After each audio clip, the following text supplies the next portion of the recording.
Good morning. Welcome everyone to our second installment in our series on thematic investing. A couple of weeks ago, we talked about the future of the car and electric vehicles. Today, we're going to touch on e-commerce and digital payments. This is designed to be a short 20-minute segment so you can get on with your day. My name's Cameron Gleeson. I'm joined by my colleague, Ben Smith.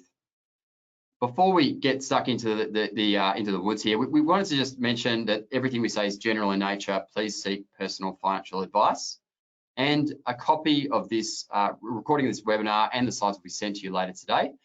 We'll have a conversation about some of the hot topics in this area, but we encourage you also during this session to ask questions, to use the GoToWebinar widget you can see there on screen, type in your question, and we'll try and get through as many of those questions as we can. As I mentioned at the top, my name is Cameron Gleeson. I'm Senior Investment Specialist at BetaShares. I work across distribution and portfolio management with clients of all shapes and sizes, helping them around portfolio construction across asset classes. And as I mentioned, I'm joined by my colleague, Ben Smith. Ben also assists clients with portfolio construction. He does a lot of great work in terms of portfolio analytics and insights in our funds and in investment themes. Thanks, Cam. Great to be here. Great to have you. Excellent. So we'll start by introducing IBUY, our BetaShares online retail and e-commerce ETF. This is a fund that we launched just a couple of months ago, and it's designed to provide global exposure to that shift from bricks and mortar retail to online-centric model. And it's really a global exposure. It captures all the category leaders from the US, from China, Europe, and also Latin America. The approach that we take to thematic investing is to build indices that really capture the thematic in its entirety. So companies that have pure play exposure to the theme. And this is no different. The index itself is made up of three key segments in the online retail space. The first being online retail, where you are buying goods and services as a consumer directly from a company. And there's a lot of well-known names in this space, but you know, another lesser-known name might be ASOS, the UK fashion retailer. Online marketplaces is perhaps sort of the broadest area within online retail, and an obvious example would be eBay. If you're in Latin America, you might be talking about Mercado Libre, but this is far broader than that. If you think, say, for example, Shopify, which is really a platform that allows vendors to set up shops. Also, we can think of DoorDash for online meal delivery, and even Match Group, who own Tinder. Now, online travel is a very interesting space in that within the retail landscape, it's a segment which has seen the greatest penetration of online as a distribution channel. And an obvious example there is Airbnb. Across online retail, the key trend that we're trying to leverage here is the growth rate. So bricks and mortar retailing sees annual revenue growth of about 5% per annum, whereas online retail is growing over the long term at about 12% per annum. So capturing share of bricks and mortar. And that's a multi-decade theme that's played out. We expect it to continue to play out in the long term. Thanks, Cam. Yeah, so in a similar sort of vein to our IBUY ETF, we've also recently launched the Future of Payments ETF. The ticker for that one is IPAY. And that one's looking to give you exposure to some of the leading companies in global payment systems and digital payments. So if we just jump to the next slide, Cam. So there's around 40 companies in this ETF. Most are listed in the US. However, it is worth noting that almost all of these companies will have operations globally. And the way that we construct these indices, we're usually looking at 4 different segments. So the first one is the card network. So companies like Visa, companies like MasterCard that provide their services to banks and also charge a transaction fee for merchants. The second is infrastructure and software. So this is kind of the nuts and bolts behind payment systems. We're thinking about things like point of sale machines and digital wallets. Then we've got solutions which allow merchants or allow vendors to accept payments from a number of different sources. And then finally, we have the processors. So companies like Square that actually deal with the processing of the front and back end transactions and the interactions between the banking systems that go on behind the scenes there. So Cam, I think it's pretty topical just talking about technology as a whole. Obviously, we've seen a lot of big tech names sell off recently. So companies like Netflix, Amazon, PayPal. Why do you think that this is such an interesting area for investors right now? Yeah, look, absolutely. And We've put together a bit of a chart here to show some of the names that you'd be very familiar with within e-commerce and digital payments to show their performance over COVID. It's actually quite interesting. And we show that verse in grey, the MSCI World Index, so global equities as a whole. It's quite interesting when you look at what happened through COVID, and quite self-apparent really. We had pretty strong growth rates for e-commerce prior to COVID. But what happened with that sort of stay-at-home economy is it really pulled forward 3 or 4 years worth of growth into 2020 and the very early part of 2021. And as a result, that these companies absolutely boomed. Subsequent to that, with that reopening, particularly in the US, we saw a reversion in consumer behavior, wanting to have that in-store experience. And some of that growth has unwound. And as you would expect, people are quite reactionary to short-term movements in earnings. We've seen that a lot of these companies have sold off. So that's the picture of that COVID halo, COVID hangover that we've seen. I do also want to touch on price action overnight in the last couple of days in US markets. I mean, we have seen Walmart and also Target, who are predominantly, bricks and mortar retailers, sell off quite substantially after earnings announcements, with issues around cost pressures that are facing those guys. Now, Amazon and really the whole consumer discretionary segment as a whole has sold off in that regard. I mean, has come under pressure, but Amazon, say, for example, down 7% versus what Target's fallen, clearly a discrepancy there. The point I'd make is there is a lot of volatility in the market right now, and it is impacting e-commerce and digital payments as well. But our viewpoint here is not to look at that shorter term cycle, the economic cycle, but to look for that long-term trend and to be thinking about investing on a multi-decade basis. And maybe, I know we've got another slide here, Ben, to talk about that earnings view and the underlying companies. Ben, you want to touch on this? Yeah, I think that's really spot on, Cam. So there is potential for short-term pain here, particularly in the case of IBUY. So if we look at sort of forward earnings for 2022, it's actually going to lag the broader MSCI world. In the case of IBUY, it's expected to be negative, right? So as Cam sort of mentioned, this is going to be the normalization from the past 3 years of rapid growth, and we sort of see a bit of an unwind, and we see the COVID hangover come into effect. But I think what you said there about long-term trends is exactly what we're aiming for when we construct these thematic ETFs. So if we look out a bit further, we see that growth returns to a level that's higher than the broader MSCI world. And when we are constructing these ETFs, we are always looking for an opportunity that isn't a fad, but is a long-term growth opportunity. That's right. So when we think about long-term growth, Cam, and we think about technology and advancements in technology, could you speak a bit to how companies in IBUY are integrating technology to increase website traffic or potentially to increase their margins? Yeah, look, this is really, the work that we do in terms of researching things. This is what gives us conviction that the underlying longer-term trend is still very strong around e-commerce. Adoption rates will only increase. These companies are not standing still. The current e-commerce offering that you see is not where it will be in 10 years' time. Some of the areas that these companies are using technology are really designed about enhancing the shortcomings, perhaps, of the e-commerce experience. So what are some of the barriers to purchase? If we look at social commerce and live streaming, I mean, the number one barrier to purchase is trust online. And we see, for example, Chinese e-commerce platforms in particular leveraging social commerce, leveraging live streaming to build trust, familiarity, and that builds sales conversions and traffic.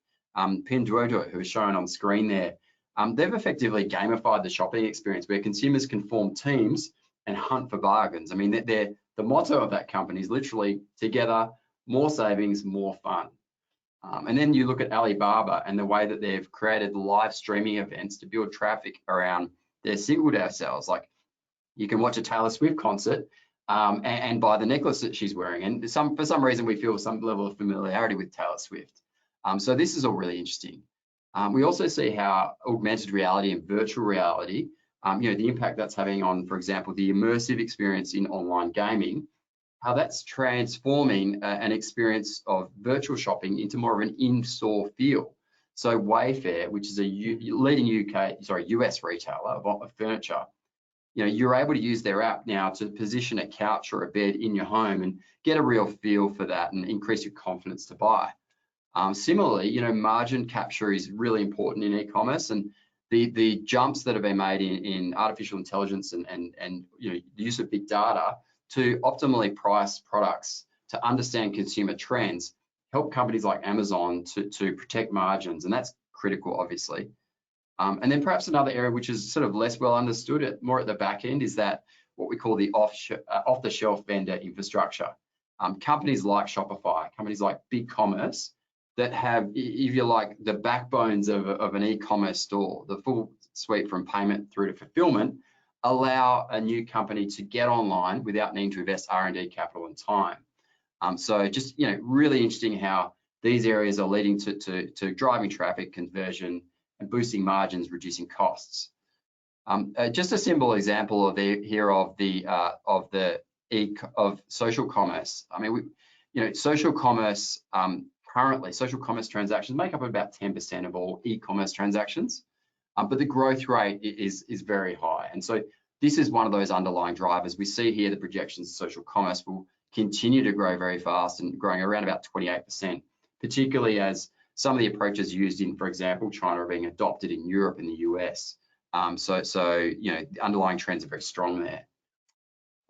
So Ben, look, I mean, we want to dive into really the business model of payment platforms. But before we do that, it'd be really interesting if you could take us through, and we've got a slide here, really the history of payment technology and how payment technologies interface with consumers. Yeah, definitely. So if we think back to sort of 50 years ago, almost everybody was using cash and checks to purchase goods. Now, the big first development was the use of cards, so credit cards and debit cards. Now, what that allows purchasers to do is allow them to purchase in a way that is safe. They don't have to carry around hundreds of dollars.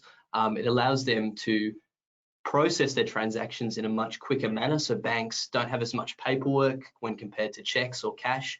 And then finally, it's a very scalable and low cost way to make purchases. So the IPAY ETF is focused really specifically on these last three sections of the life cycle, or the evolution stages that we see up on screen here. So more recently, we've seen how these cards have transferred over to mobile devices, so things like Apple Pay, things like Google Pay. And then finally, sort of the more sci-fi element of this payment system is the no form factor.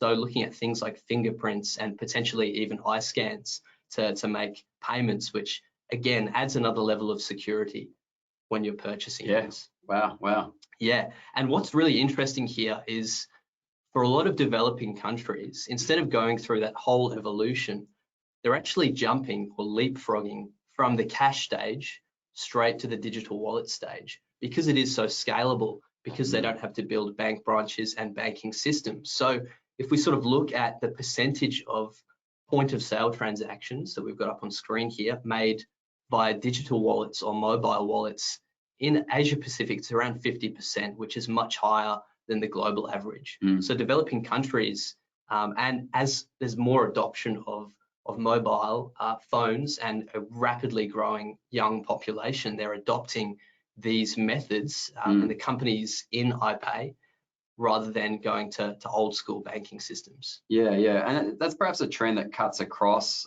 various segments where, living in a developed market economy, we take for granted the strength of our traditional banking system, or for example, telecommunications technology.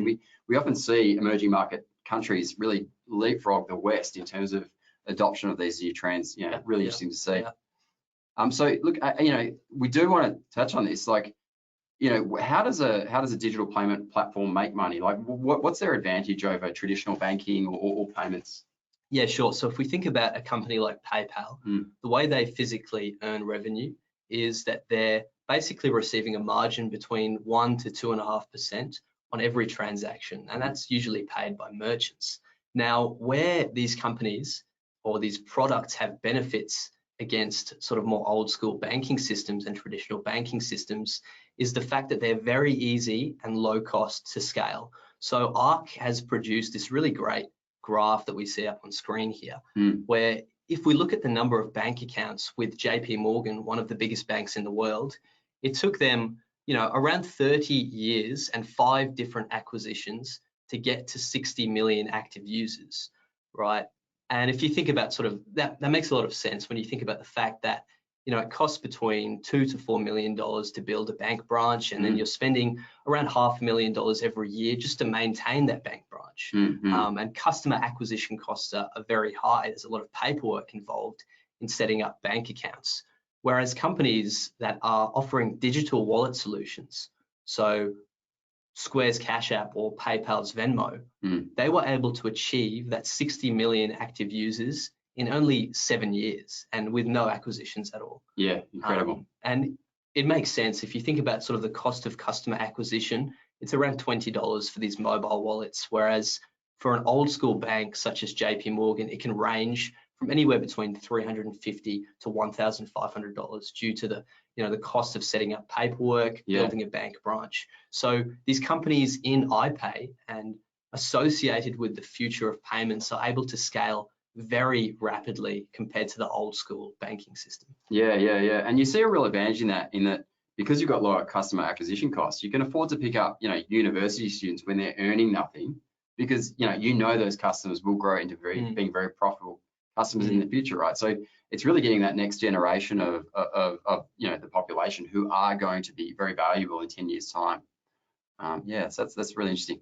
Look, I mean, we're going to take some questions, but just briefly, we do want to mention, risk is involved in all investments, including thematic investment exposures. We encourage you to look at our website for further information. You will see the PDS and other information on that website. But we do have some time for some questions. We do intend for this to run for about 20 minutes. We're a bit under that, so hopefully we can cover as many questions as possible. Now, I'll just bring up those questions if we can. Maybe just to start us off, Cam, I'll ask you a quick question. So when I was sort of an investor, when I first started out, one of my biggest questions was around how these ETFs that we're talking about, how they actually select companies. So could you maybe talk to us a bit about, how we construct our indices, or if there's any sort of any specialized methods we use? Yeah, look, it's a good question, and we get the question a lot.